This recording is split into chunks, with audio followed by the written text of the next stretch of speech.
Alors récemment, j'ai fait une vidéo où je disais que un temps verbal français peut correspondre en fait à trois temps verbaux en anglais et qu'il était important pour nous, voire indispensable, de mettre l'accent sur le contexte de la traduction. D'accord? Alors aujourd'hui, à travers donc cette vidéo, j'aimerais vous parler du présent simple, un temps que vous allez beaucoup utiliser. Et lorsque vous étudiez un temps verbal en anglais, il est impératif pour vous de répondre à deux questions majeures. La première, comment je conjugue un verbe en ce temps. La deuxième, dans quel contexte je peux utiliser ce temps. Lorsqu'il est question pour vous d'utiliser le présent simple, aujourd'hui, je ne vais pas mettre l'accent sur la conjugaison.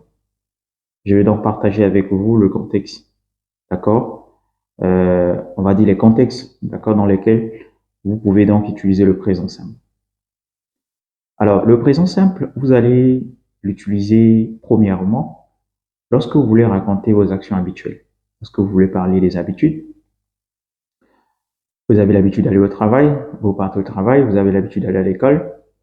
En anglais, si vous voulez traduire une phrase comme je vais au travail ou encore je vais à l'école tous les jours, vous aurez besoin du présent simple.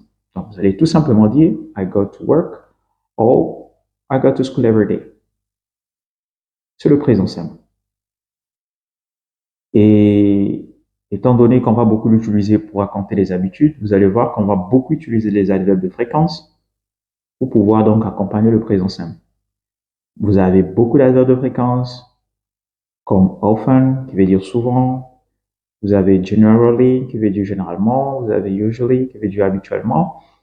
Donc, ces adverbes de fréquence viendront donc accompagner nos phrases au présent simple, mais je tiens à signifier que ce n'est pas vraiment obligé. Vous n'êtes pas obligé du tout, d'accord, d'avoir un adverbe de fréquence forcément dans une phrase au présent simple. C'est juste parce que les adverbes de fréquence, par définition, sont des mots que nous utilisons généralement en fait pour raconter les habitudes, d'accord? Parce que quand vous employez un mot comme souvent, ça montre tout simplement à notre interlocuteur qu'il s'agit d'une habitude. Alors cela ne s'arrête pas seulement au niveau des habitudes que vous aurez besoin du présent simple. Vous l'aurez également besoin lorsque vous voulez parler des vérités générales. Les vérités générales, vous voulez dire par exemple la Terre tourne tout autour du Soleil, c'est une vérité générale, c'est vrai, donc on dira the earth goes around the sun. C'est une vérité générale, c'est vrai.